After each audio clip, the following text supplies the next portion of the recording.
The whole world should know about Prokofiev, Sergei Prokofiev. Stands apart as one of the most unique, most virtuoso classical composers.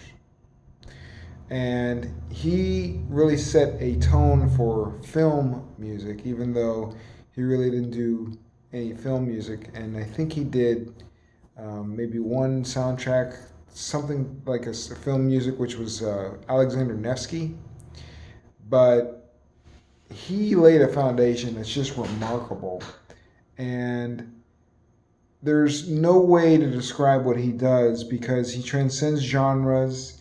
He went beyond classical, far beyond classical. He turned the orchestral section into an sound effect. Um, his virtuosity was in not only the piano but also in the counterpoint and the conversations that would exist between the orchestra and the piano and the lead instrument or whatever.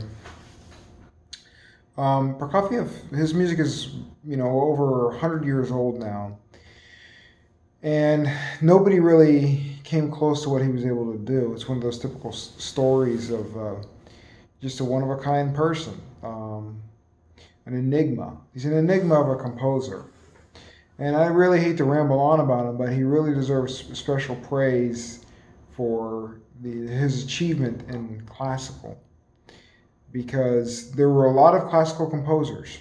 But what was the trick of Prokofiev? So in a previous video, I talked about this sour note.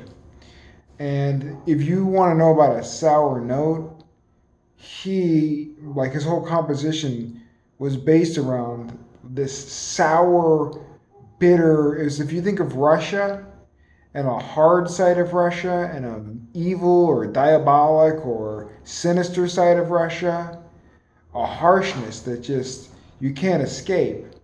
Well, that's his way of playing. And I think he punished the piano in so many unpredictable ways that you would never imagine that anybody could ever top that. But it's listenable, and it's virtuoso, and it's dynamic, and it's interesting, and it's just wild and crazy. His music describes the experience of life, and like nothing you've ever heard.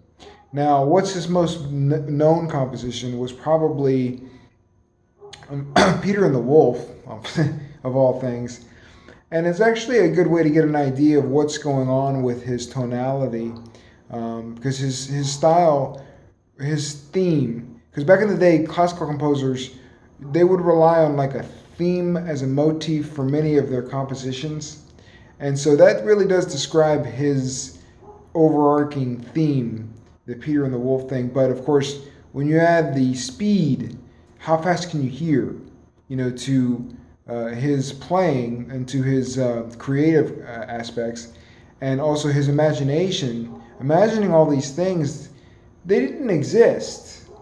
Imagining all these patterns and these crazy ways of going about progressions and these wild chords and this wild feedback between orchestra and the lead instrument, and just melodies upon chords upon stacks upon arpeggios upon different genres.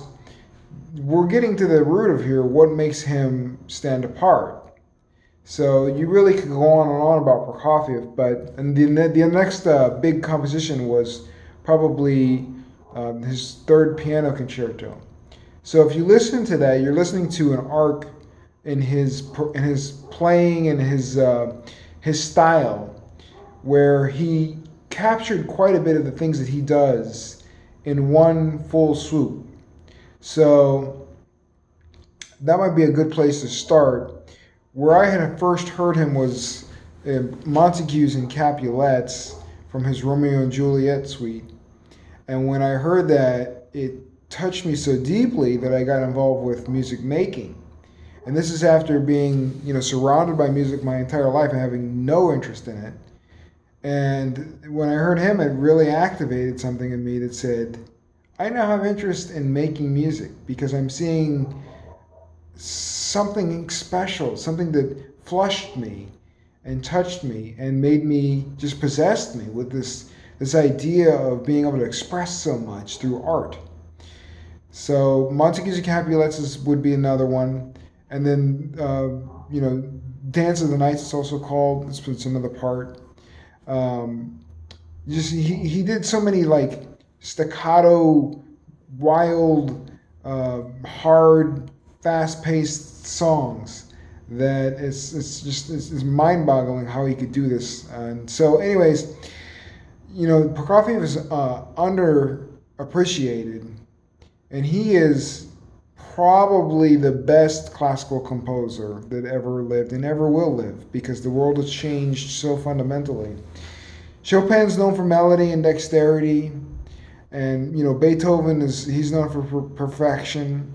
There's many other dexterous, wild pianists who tried so many things and did so many wild things, but they didn't capture the mastery of finding that new ground and then playing with it that Prokofiev did. So that really made him distinct. Other composers like Liszt, if you hear Liszt, he was up there too with that groundbreaking within the instrument, to take the instrument beyond its limitations. That was the whole point of these guys. And I think he drew some inspiration from Liszt for sure. But because of that whole Russian thing, he took that inspiration and ran with it, in my opinion. And what it was with the Russians was they aimed to capture the romantic side, the dexterous side, the military side. They wanted some influence from pop culture, so that made them unique as composers.